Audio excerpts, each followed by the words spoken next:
विश्वविद्यालय के कौन थे? कौन थे? धर्मपाल जी थे। अब उस समय कौन कौन आचार्यों का नाम फेमस था? आचार्य यानी टीचर्स श्रीधर, ज्ञानचंद, प्रभामित्र, स्थिरमती, गुणमती आदि अन्य आचार्य युवान चांद के समकालीन थे। यानी कि यहाँ पे जितने भी नाम पांचों आचार्यों का मैंने नाम बताया वो युवान चांद के समकालीन थे। यानी कि जब 7वीं सदी में ना 7वीं सदी में युवान चांद इस विश्वविद्यालय में पढ़ने आया था तो बताया कि उसकी उन्नति के शिखर पे था। ये हर्षवर्धन के किताब में आया था, समकालीन आया था। और ये जब पढ़ने आया था युवान का, उस समय इन पांचों विद्वानों का, पांचों आचार्यों का नाम प्रमुखता से लिया जाता था। टीचर्स तो बहुत थे, आचार्य तो बहुत थे, लेकिन उन आचार्यों में कोई बेस्ट होता है जिनमें से इन पांचों का नाम है श्रीधर, ज्ञानचंद, प्रभामित्र, स्थिरमती, और इनमें भी पांचों तो फेमस है, लेकिन योग शास्त्र के श्रीधर के बारे में बल्कि बहुत बड़े विद्वान थे। ठीक है, ये कब की बात हो रही है? 7वीं सदी के मध्य। युवान चांद कहने का मतलब है कि 7वीं सदी के मध्य बातें हो रही। फिर आगे बढ़ते हैं। जिस समय युवान चांद अपने देश चीन को लौट गए, यानी कि यहाँ पे शिक्षा दीक्षा हासिल करने के बाद युवान चांद अपने देश गए, जितनी भी शिक्षा थी यहाँ से ग्रहण की और अपने देश को लौट गए। जब भी कोई विदेशी नागरिक आके पढ़ा है, विदेशी या फिर कोई भी इंडियन, तो अपनी लाइफ जो क्योंकि कोई इंसान बन के लौटता था, कोई भी नालायक नहीं बनता था, हर कोई अच्छा इंसान बन के आता था। तो जो भी निकलता था अपनी पूरी लाइफ हिस्ट्री एक बुक के माध्यम से लिखता था, हर कोई इंसान। और विदेशी इसमें अग्रसर थे, जैसे कि युवान चांद, हित सिंह, फाइलान जब भी आए हैं अपने द्वारा एक लिखित बुक लिखे और अपनी पूरी लाइफ की जर्नी उस बुक में दिए हैं। मान लीजिए चीन में जन्म हुआ, कहाँ जन्म हुआ, चीन में मैंने कहाँ पढ़ाई की, फिर कैसे इंडिया गए, इंडिया में विश्वविद्यालय में कैसे पढ़ा, इंडिया के बाहर तो घूमने के लिए क्षेत्र भ्रमण के लिए जाए होगा, इंडिया दिखता कैसा है, तो अपनी नजरों से ये लिखे। उसी बुक को डॉक्टर राजेंद्र प्रसाद पढ़े हैं और उसका कोटेशन आपके बुक में दिया गया है। तो वही बोल रहे, जिस समय युवान चांद अपने देश चीन लौट गए, उस समय भी अपने भारतीय मित्रों के साथ उनका वैसा ही घनिष्ठ संबंध रहा है। यानी कोई भी आएगा, हर तरह के बच्चे इसमें पढ़ रहे हैं, एक दूसरे का पैचअप होगा, फ्रेंडशिप होगा ना, तुम लोग होगा ना, अलग अलग गांव से आए हो, पहले नहीं जानते, लेकिन यहाँ आने के बाद एक दूसरे से सबकी दोस्ती बढ़ी है, किसी का कोई फ्रेंड है, किसी का कोई फ्रेंड है ना, तभी तो लास्ट में फ्रेंड बनेगा। तो भारतीय मित्र भी इनके दोस्त रहे और बहुत अच्छे दोस्त रहे, इसीलिए इसमें लिख रहा है कि उस समय भी अपने भारतीय मित्रों के साथ उनका वैसा ही घनिष्ठ संबंध रहा। जब युवान चांद नालंदा से विदा होने लगे, तब आचार्य श्रीधर एवं अन्य भिक्षुओं ने उनसे यहाँ रह जाने के लिए अनुरोध किया। यानी युवान चांद बहुत अच्छे विद्यार्थी, वो चाह रहे थे जैसे कि श्रीधर जी थे, आचार्य श्रीधर जी, चाहे और भी आचार्य जो भी आचार्य होते थे ना, भिक्षु भी कहे जाते थे, तो सभी लोग उनसे इंसिस्ट कर रहा था, आग्रह कर रहा था कि आप यहीं रह जाइए, आप यहीं रहकर यहाँ पे आप आचार्य के रूप में रुकिए और सभी को शिक्षा दीक्षा दीजिए, यानी कि पढ़ाई लिखाई, आप अपने देश मत जाइए।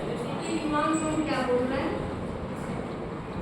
युवान चांद ने उत्तर में यह वचन कहे, यह देश बुद्ध की जन्मभूमि है, वाकई ये जन्मभूमि है, इसके प्रति प्रेम न हो सकना असंभव है, हर किसी को इस धरती से प्रेम हो जाएगा। लेकिन यह आने का मेरा उद्देश्य यही था कि अपने भाइयों के हित के लिए मैं भगवान की महान धर्म की खोज करूं। जो कितनी बड़ी बात है, आगे समझ में आएगा।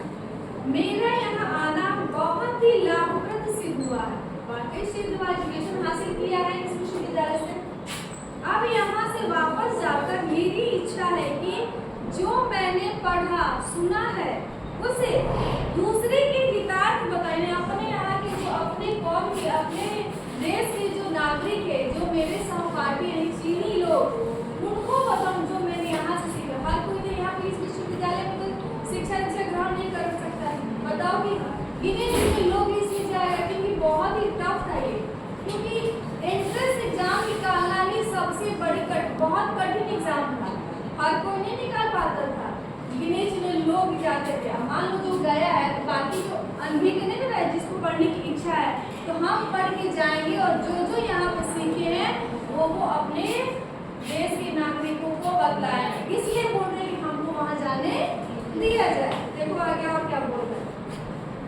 अब यहाँ से वापस जाकर मेरी इच्छा है कि जो मैंने पढ़ा सुना है उसे दूसरे की किताब में बताऊं और अनुवाद रूप में लाऊं, यानी कि वहाँ पे चीनी लैंग्वेज में लिखूं ताकि वहाँ के लोग समझ सकें, जिसके फलस्वरूप अन्य मनुष्य भी आपके प्रति उसी प्रकार कृतज्ञ हो सके जिस प्रकार मैं हुआ हूँ। यानी कि जब मैं उनकी यहाँ की महत्ता बताऊंगा, एजुकेशन सिस्टम के बारे में बताऊंगा, भारत की महत्ता के बारे में बताऊंगा, तो जैसे मैं इसका गुणगान कर रहा हूँ, भारत का गुणगान कर रहा हूँ, वो लोग भी करेंगे।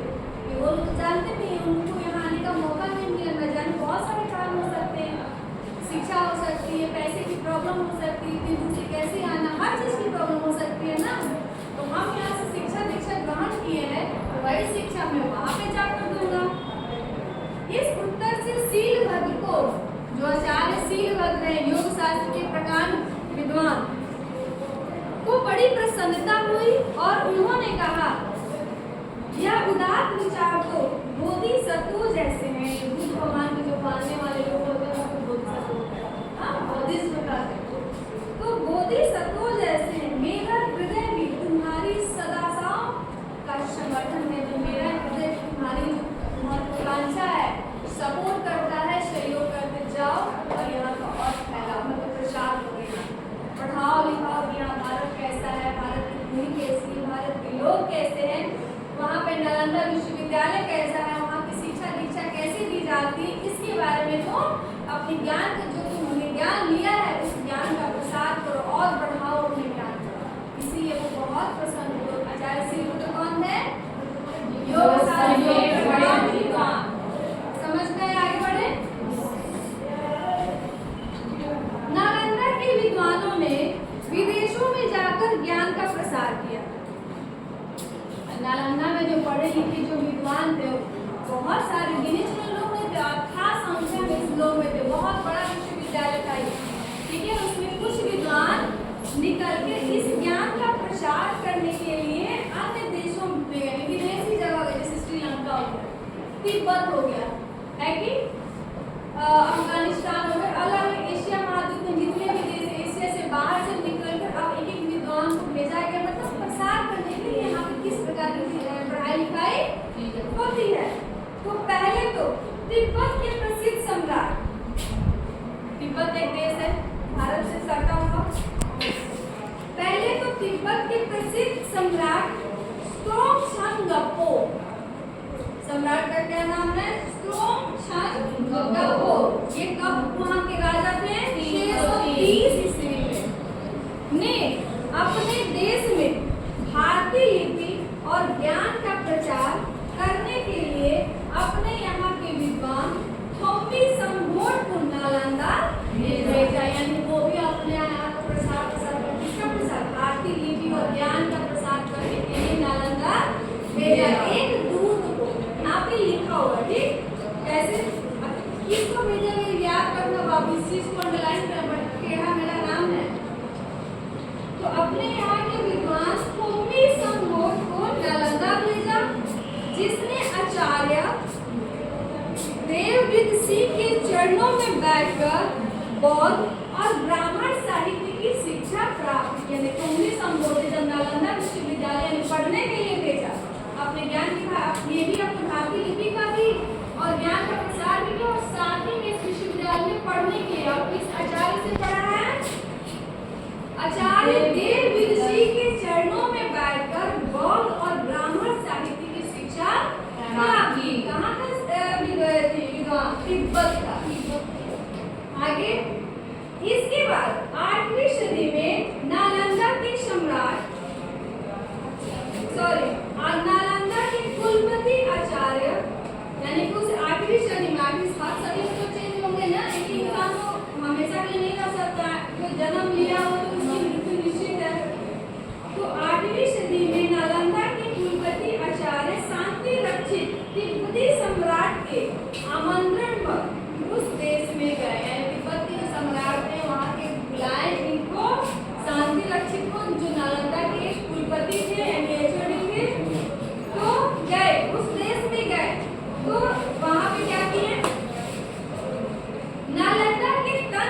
विद्या के प्रमुख आचार्य कमल सील भी तिब्बत गए थे, यानी कि ये भी गए थे। और नालंदा में जो तंत्र विद्या के जो आचार्य थे, जो प्रमुख आचार्य थे, कमल सील भी तिब्बत गए थे उसी समय।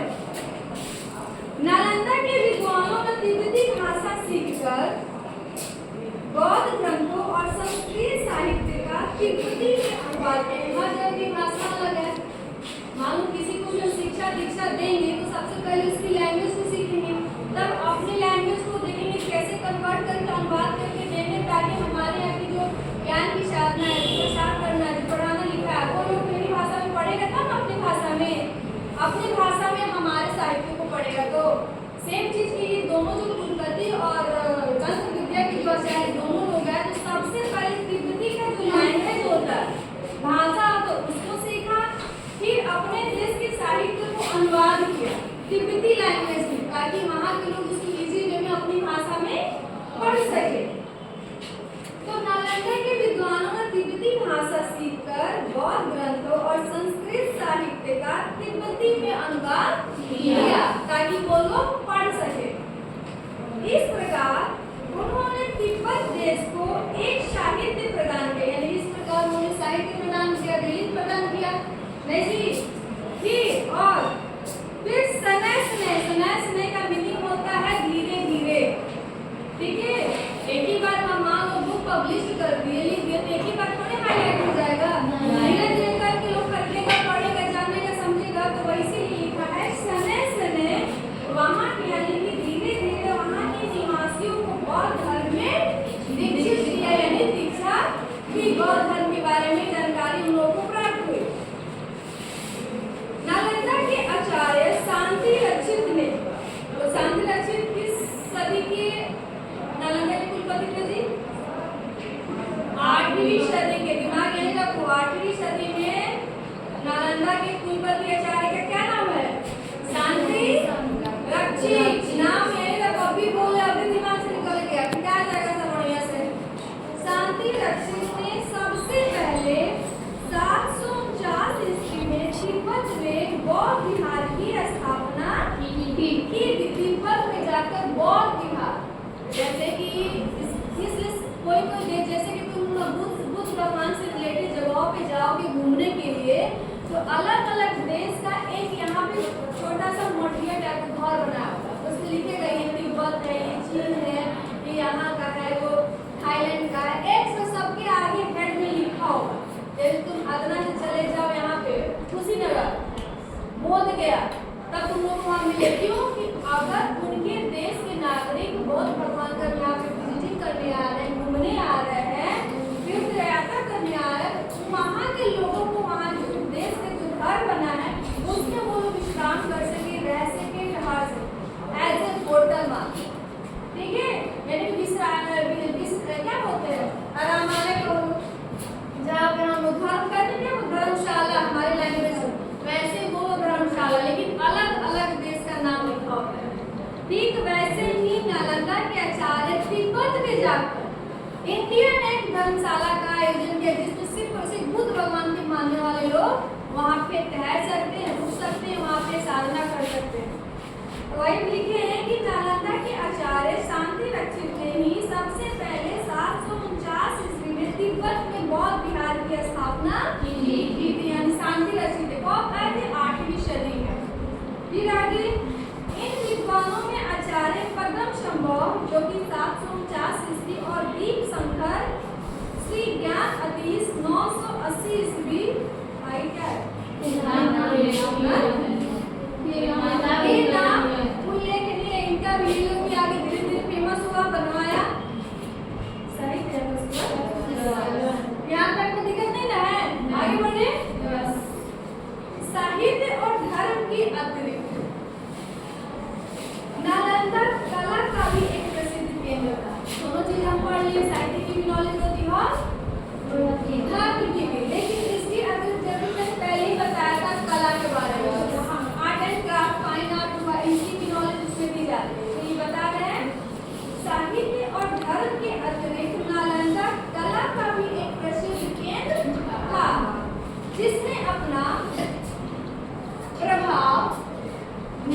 पर भी, देखो इंडिया पर तो था, विदेशों पर भी था। नेपाल, तिब्बत, हिंद एशिया एवं मध्य एशिया की कला पर भी यानी प्रभाव वहाँ तक फैला हुआ था। नालंदा की कांस्य मूर्तियां अत्यंत सुंदर और प्रभावोत्पादक है, यानी कि बहुत कांस्य की जो मूर्तियां बनती थी वहाँ के जो विद्यार्थी बनाते थे वो अद्भुत, वैसी मूर्तियां और कहीं बनती ही नहीं थी। समझो कि कितने ब्रिलियंट बच्चे इस विश्वविद्यालय में पढ़ते थे, जो कि इंडिया विदेशों में भी इस मूर्तियों की डिमांड थी कि आपकी मूर्ति वहाँ बहुत अच्छी है। जब तक अच्छी सोच ही नहीं बनेगी, अट्रैक्टिव नहीं रहेगी, सबसे अलग नहीं रहेगी, चीजें समान रहेगी, नहीं ना दिखेगा, कुछ नई सोच होनी चाहिए, रहती है ना। मान लो यही कपड़ा है, रेडीमेड कपड़ा है, करने के लिए लेडीज के लिए सलवार कमीज दुपट्टा है ना, चमान थान के कपड़े, एक ही थान के कपड़े से अलग अलग टाइप के ड्रेस बनते हैं, सबका नाम अलग अलग होता है, चाहे लेडीज हो चाहे फिर होता है ना जी। नई सोच है ना, तो अपनी सोच को कैसे प्रदर्शित करो। थान में कपड़ा तो ऐसे लंबा छोटा रहता है ना, 20 गज का रहेगा चाहे 16 गज का रहेगा। अब तुम कैसे उसको दिमाग में कारीगरी से कपड़े का नए कपड़े में तब्दील करते हो, तो विद्यार्थी के दिमाग पर निर्भर करता है ना जी। जितना अच्छा आइडिया उतनी अच्छी से तुम्हारे सामान दिखेंगे। ठीक वैसे ही कांस्य की मूर्तियां थी। आगे विद्वानों का अनुमान है कि तुर्की हाट से प्राप्त हुई बौद्ध मूर्तियां नालंदा शैली से प्रभावित, यानी कि जब खनन हुआ वहाँ से तुर्की हाट जगह का नाम है, वहाँ से जो बौद्ध मूर्तियां मिली तो वाकई बोले सच में जो इसमें कहा गया कि बहुत अट्रैक्टिव थी मूर्तियां, वाकई तो सब चीज मिल नहीं सकता है, जमीन में ना होगा जी। मान लो जो लोग थोड़ा बहुत तो होगा ना, वहीं से जब प्राप्त हुआ तो लोग सच में लगा कि सच में वहाँ की कांस्य की मूर्तियां बहुत अच्छी थी। आगे बढ़े। वस्तुतः नालंदा की सर्वांगीण उन्नति, यानी सर्वांगीण मतलब कि ऑल राउंड, हर तरफ से विकास। हम किसी बच्चे को बोलो कि तुम्हारा सर्वांगीण विकास है, हर तरफ से तुम्हारा विकास हुआ है, तो वस्तुतः नालंदा की सर्वांगीण उन्नति उस समय उस समन्वित साधना का फल था जो शिल्प विद्या और शब्द विद्या एवं शिल्प विद्या कला सीखना, शब्द विद्या व्याकरण एवं ध्यान को समझ ही रहे और दर्शन के साथ पाठ्यक्रम में सम्मिलित करने से संभव हुई। हमारी अभिलाषा होनी चाहिए कि भूतकाल के यानी भविष्य, भूतकाल जो बीत चुका, भूतकाल के इस प्रबंध से शिक्षालय यानी कैसे पहले पढ़ाई लिखाइयाँ होती थी और कला, शिल्प, साहित्य, धर्म, दर्शन और ज्ञान का एक बड़ा केंद्र नालंदा में हम पुनः स्थापित कर